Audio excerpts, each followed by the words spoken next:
Hi hello welcome to our channel. నేను మీ సిరి.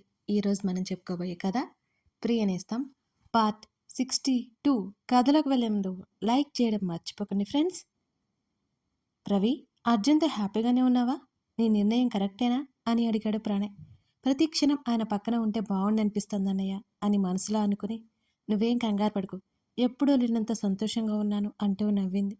ఆమె మాటలకి తృప్తిగా అనిపించింది ప్రణయ్కి.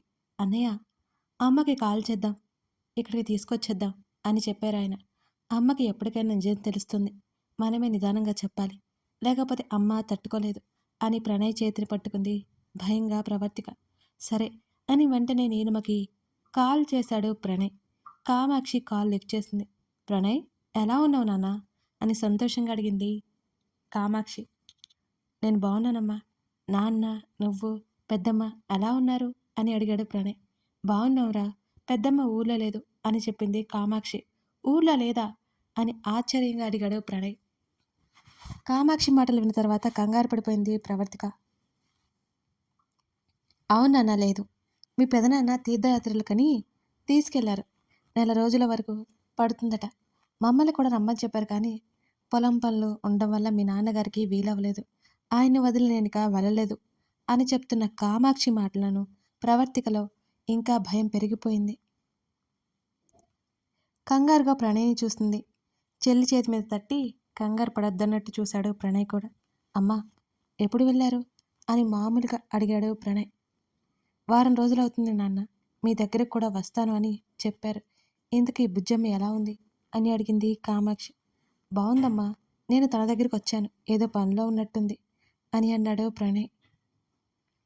ప్రవర్తిక కామాక్షితో మాట్లాడితే ఏడ్చేస్తుందని ప్రణయ్కి తెలుసు, అందుకే చెల్లెలకి ఫోన్ ఇవ్వలేదు.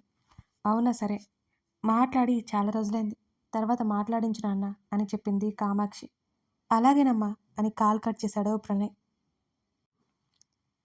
పెదనాన్న చాలా తెలివిగా ప్లాన్ చేశాడ్రా, ఈ సిటీలోనే లేడు, పెద్దమ్మని కూడా తీసుకెళ్ళిపోయాడు, తర్వాత నిన్ను తీసుకెళ్ళడానికి ప్లాన్ వేస్తున్నాడు, ఈ పాటికి మొదలుపెట్టి ఉంటాడు. ఛ, ఇంత దారుణంగా ఉంటాడని నేను అసలు అనుకోలేదురా. అర్జున్ ముందే అన్నాడు, కానీ మనమే లేట్ చేశాం, ఇప్పుడు నువ్వు ఇంకా జాగ్రత్తగా ఉండాలి అని అన్నాడు ప్రణయ్. అన్నయ్య, అమ్మకి ఏం కాదుగా అని భయపడుతూనే అడిగింది ప్రవర్తిక. లేదురా, లేదు, నువ్వు కంగారు పడుకో, పెద్దమ్మని తీసుకెళ్ళాడు అంటే పెద్దమ్మ అంటే ప్రేమ ఉండబట్టే కదా మనం తీసుకొచ్చుకుందాం, సరేనా? అన్నీ చెప్పేస్తామని ముందు జాగ్రత్త పడ్డాడు. నిన్ను కూడా తీసుకెళ్ళిపోతే మీ ఇద్దరు కళ్ళ ముందు ఉంటారు, నీకో పెళ్లి చేసి ఇంకా ఆస్తి పొందొచ్చు అనేది పిచ్చి పిచ్చి ప్లాన్లు వేస్తూ ఉండి ఉంటాడు అని సాలోచనగా అన్నాడు ప్రణయ్. అనయ్య, నేను అసలు వెళ్ళను, ప్రవర్తిక భయం భయంగా చెప్పింది. అర్జున్ వెళ్ళనివ్వడు, నువ్వు కంగారు పడుకో అని అన్నాడు ప్రణయ్. సాయంత్రం ఆఫీస్ నుంచి ఇంటికి బయలుదేరాడు. రోడ్డు మీద చాలామంది జనాలు ఉన్నారు. ఎవరో అమ్మాయికి యాక్సిడెంట్ అయిందని వినిపించి కారు ఆపాడు అర్జున్. ఆ అమ్మాయి కోసం ఇంకా రాలేదు అని చెప్పగానే తను హెల్ప్ చేయడానికి కారు దిగాడు అర్జున్. అప్పటికే అంబులెన్స్ రావడంతో ఆ అమ్మాయిని తీసుకెళ్ళిపోయారు. ఆమెకి ఏమీ కాకూడదని దేవుడిని వేడుకున్నాడు అర్జున్. అంతకంటే ఇంకేం చేస్తాడు, ఇంటికి బయలుదేరాడు. అదే మూడ్లో ఉన్నాడు అతను. ప్రణయ్ లోహితని తీసుకుని టెర్రస్ మీదకి చెక్కేశాడు. అర్జున్ వచ్చేసరికి బాల్కనీలో ఉంది ప్రవర్తిక. ఫ్రెష్ అయ్యి అర్జున్ వెళ్ళేసరికి ఒక ఆల్బమ్ చూస్తూ కనిపించింది ప్రవర్తిక. అది ఓల్డ్ ఆల్బమ్, చిన్నప్పటి నుంచి అర్జున్ బీటెక్ చదివే రోజుల వరకు ఉన్న ఫొటోస్ ఉన్నాయి దాంట్లోనే. అవన్నీ వసుంధర ఎంతో ఇష్టంగా పెట్టుకుంది. అందులో రక్ష తప్పిపోకముందు ఉన్న ఫొటోస్ కూడా ఉన్నాయి. ఆ గదిలో అర్జున్ బుక్స్లో ఎక్కడ ఉన్న ఆల్బమ్ ఆ గది సర్దుతుంటే ప్రవర్తికకి కనిపించింది. అర్జున్ చిన్నప్పటి ఫోటోలన్నీ ఒక్కొక్కడిగా చూస్తూ వాటిని తడుముతూ ఆమె నవ్వుకుంటోంది. మెల్లిగా ఆమె వెనక చేరి ఆమె వీపు మీద వేళ్లతో తాకాడు అర్జున్. ఉలిక్కిపడి కుర్చీలో నుంచి లేచింది చిన్నగా అరుస్తూ. తన మీద బల్లి పడిందేమోనని వెనక్కి తిరిగి చూసుకున్న ప్రవర్తికకి నవ్వుతూ కనిపించాడు అర్జున్. ఆమెను చూస్తూ కళ్ళెగరేశాడు. అతను కనిపించగానే కొంచెం కుదుటపడి భయపెట్టాడు అని ఉక్రోషంతో అతన్ని దాటుకుని గదిలోకి వచ్చింది ప్రవర్తిక. బెడ్ మీద కూర్చొని ఆ ఆల్బమ్ చూస్తుంటే, ఏం చూస్తున్నావు అంటూ పక్కనే కూర్చున్నాడు అర్జున్. మాట్లాడలేదు. అలిగింది కదా! ఆ విషయం అర్జున్‌కి తెలియాలి అని అర్జున్ కాలేజీలో చదివేతప్పుడు భలే ఉన్నాడనుకోకుండా ఉండలేకపోయింది. బయటికైతే ఆమె చెప్పలేదు అతనితో. ఓయ్! నిన్నే అంటూ ఆమె చీరచాటు నడుము చుట్టూ చేతిని వేసి చేతి వేళ్ళని ఆమె నడుము మీద నాట్యం చేయించాడు అర్జున్. బిగుసుకుపోయి చూసింది అతన్ని ప్రవర్తిక. మాట్లాడంటూ ఆమె నడుముని చేతుల్లోకి తీసుకున్నాడు అర్జున్. మీరు మీరిలా చేస్తే ఆ! చేస్తే? కళ్ళెగరేశాడు కన్నింగా నవ్వి. ప్లీజ్ వదలండి అని అంది. ప్రణయ్ వాళ్ళు ఉన్నారు అనే భయంతో ఆమె. ఇంకోసారి మౌనవ్రతం చేస్తావా అని అతను అడుగుతుంటే తల అడ్డదిడ్డంగా ఊపింది. ఏం చెప్తున్నావు సరిగ్గా అర్థం కావడం లేదు అని నవ్వు దాచుకుంటూ అన్నాడు అర్జున్. ఉండను ఉండను అని కంగారుగా అంది. గుడ్ గర్ల్ చేతిని తీసేసి ఆమె రిలాక్స్ ఫీల్ అయ్యేలోపే నడుము పట్టుకుని దగ్గరికి లాక్కున్నాడు అర్జున్.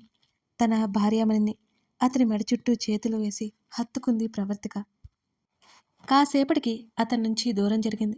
చిన్నప్పుడు మీరు చాలా బాగున్నారు ముద్దుగా అంటూ మూతి బిగించి అతన్ని చూస్తూ చెప్పింది.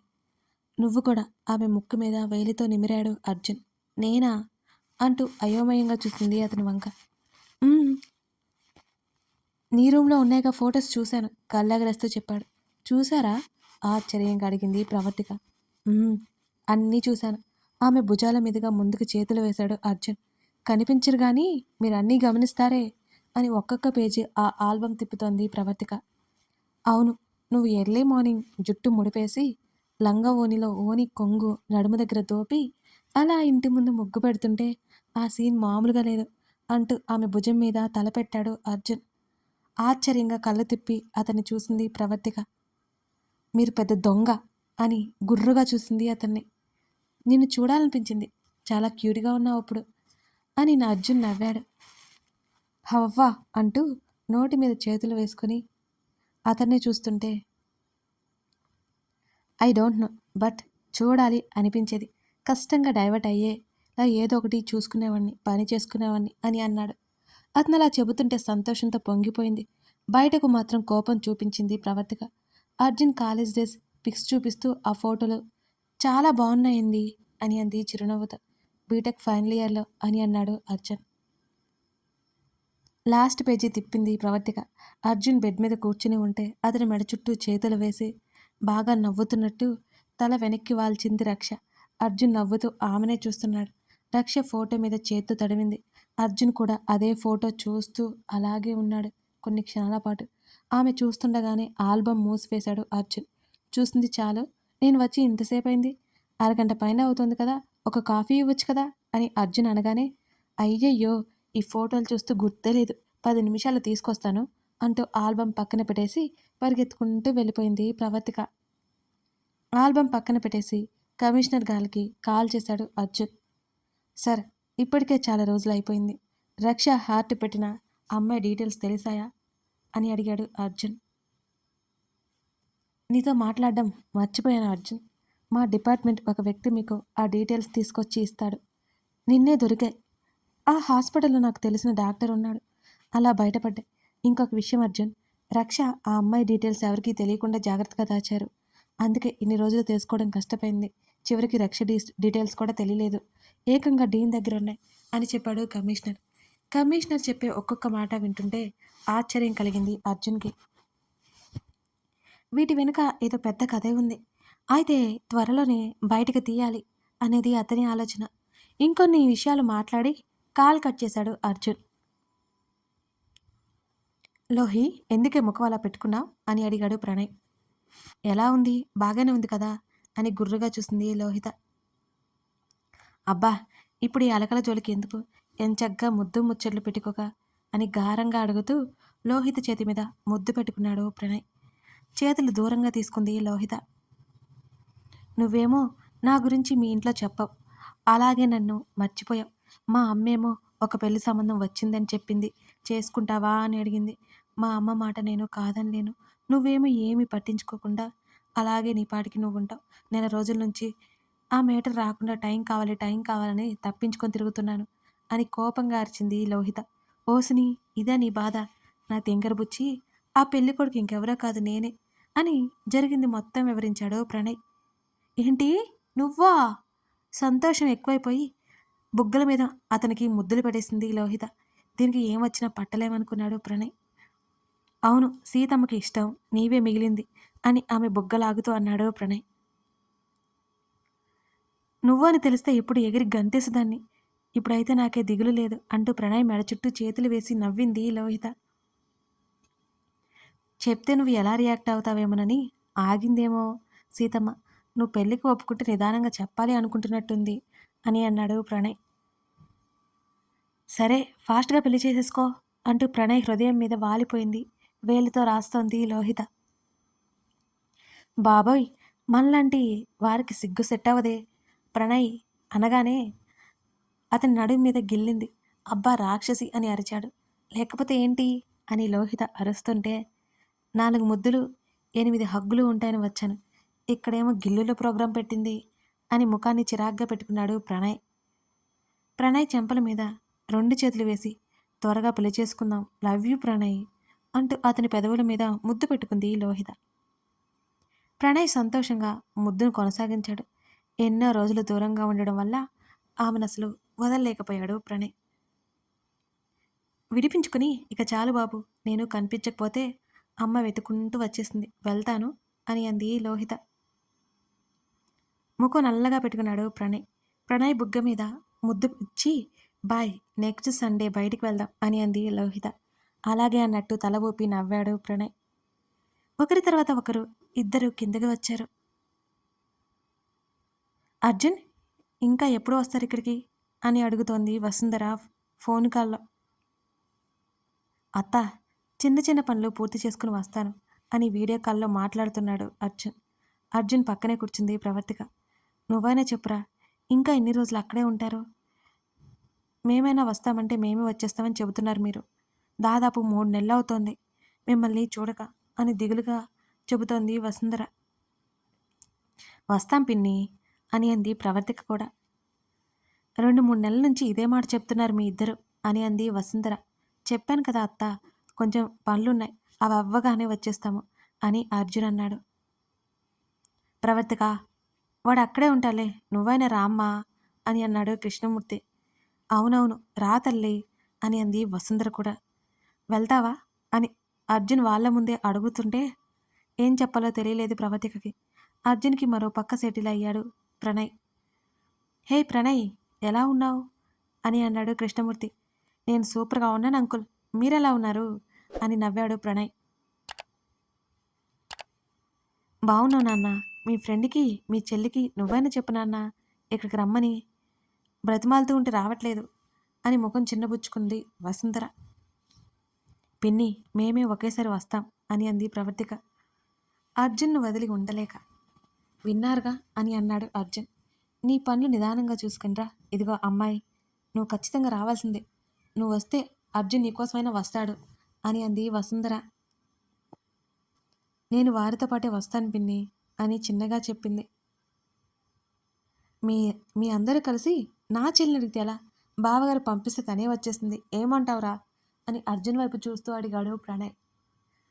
తను వెళ్తాను అంటే నేను కాదనలేనుగా అని అన్నాడు అర్జున్. ఆ మాటకు ప్రవర్తికకి కోపం వచ్చింది. వెళ్తానని చెప్పాలి అనుకుని కూడా చివరి క్షణంలో ఆమె ఆగిపోయింది. వాళ్ళతో కాసేపు ఫోన్ మాట్లాడాక, అర్జున్, ఊరెళ్ళి అమ్మా నాన్న తీసుకొస్తాను, లోహిత్కి ఎలాగో ఎగ్జామ్స్ కూడా అయిపోయాయి కదా, ఇక్కడ అందరూ మాట్లాడుకుంటూ బాగుంటుంది, ముందు సీతమ్మ మనసులో ఉన్న బెంగ తీరిపోతుంది అని అన్నాడు ప్రణయ్. నీ ఇష్టంరా అని అర్జున్ చెప్పాడు. అన్నయ్య, నేను కూడా వస్తాను అని అంటున్న ప్రవర్తిక మాటలకు ఇద్దరు ఒక్కసారిగా షాక్ అయ్యారు. ఏంట్రా నువ్వు అనేది? అవునన్నయ్య, నేను కూడా వస్తాను, ఆయన వెళ్ళు వెళ్ళు అంటున్నారుగా, ఢిల్లీ అయితే నాకు తెలియదు కదా, మన ఊరైతే బాగుంటుంది అంటూ లోపలికి వెళ్ళిపోయింది ప్రవర్తిక. అర్జున్ ఫేస్ చూసి బలవంతంగా నవ్వాపుకున్నాడు ప్రణయ్. ఓవర్ చేకో, వెళ్ళికా అని అన్నాడు అర్జున్.